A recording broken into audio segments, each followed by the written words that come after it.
प्याज लहसुन कोई ऐसा नहीं कि जैसे शराब मछली मांस ये त्याज्य है। अभक्ष्य पदार्थ मत खाओ जिसमें दूसरों को कष्ट होता है। ये हम अनुमति नहीं दे रहे, आज्ञा नहीं कर रहे कि सब खाओ। हम उनकी बात करें कि जो समस्या है। प्याज को थोड़ा वो जैसे आलू पैदा होती है ना, ठीक उसी जगह उसी भूमि में उसी पद्धति से प्याज भी पैदा होता है। बस अंतर एक घोर तमोगुणी है उसका प्रभाव, इसलिए संत जनों ने उसको निषेध किया है। क्योंकि हमको तमोगुण रजोगुण त्याग कर सतोगुण होते हुए भजन में बढ़ना है, इसलिए वो कोई ऐसा पाप वाला कार्य नहीं है कि जैसे मुर्गा ये सब खाने वाले, वो कोई पाप नहीं है, पर वो भजन में विघ्न है। अभी बच्चे हो, अब जैसे कोई आर्मी में है, नौकरी में, ऐसे बड़े व्यापार में या और ऐसे पढ़ाई लिखाई में, अब उनके लिए कहते तुम ये साधु महात्मा और जो भगवत मार्ग में अच्छे से चल रहे हैं, ये उनके लिए है कि आप प्याज लहसुन कोई ऐसा नहीं कि जैसे शराब मछली मांस ये त्याज्य है, ऐसे वो उसके लिए उसी कोट से होगा जो भजन करने के लिए चल रहा है, क्योंकि तमोगुणी चीज है। लेकिन आप लोग जैसे गृहस्थ हैं, आप बच्चे हो, कोई नौकरी में है, कोई ऐसे, अब वो कहां पंडिताई झाड़ते घूमे भैया प्याज लहसुन तो हमें लगता है कि फिर बाहर आपको बड़ी समस्याएं आ जाएंगी, या तो फिर बैरागी बनना पड़ेगा, नहीं तो फिर कैसे आप एक दो दिन सेव खा के रह सकते हो।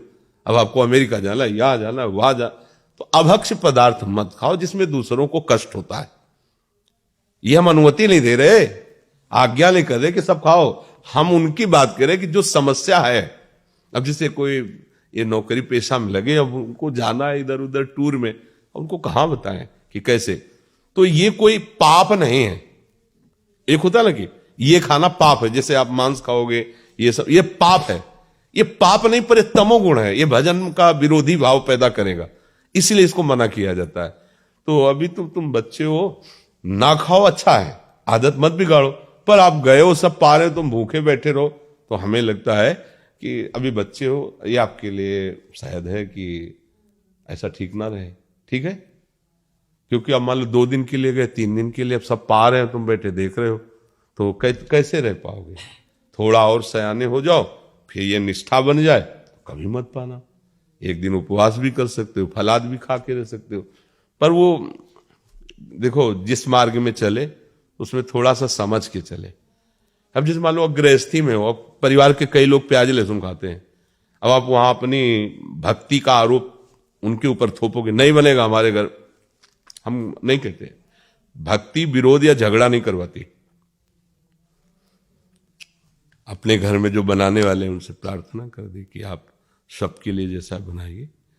हम अपनी श्री जी के लिए चाहते हैं अगर आप बना सको तो थोड़ा बिना प्याज लहसुन का अलग पात्र में झोंक दो, रोटी वही दे दो, हम भोग लगा पा। राधा राधा राधा। झगड़ा कलह अशांति ये सब ठीक नहीं है। भक्ति तो बहुत राक्षसों के बीच में रहकर भक्ति कर रहे हैं विभीषण जी, आसपास जहां जिंदा आदमियों का मांस खाने वाले नरभक्षी राक्षस, ऐसे जिंदा जैसे अपने लोग ककड़ी खीरा खाते ना, ऐसे वहां रांधने की जरूरत नहीं, ऐसे जिंदा गाय भैंसा ऐसे खाते हो।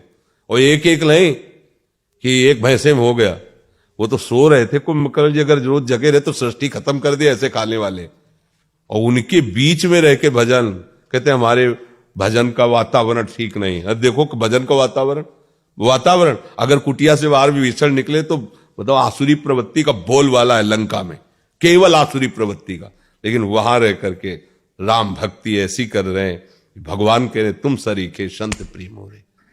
तो अभी आप, हमें लगता है इस बात पे ना हट करना, अभी आगे जब बड़े हो जाना तो आप सुधार कर लेना। ठीक है।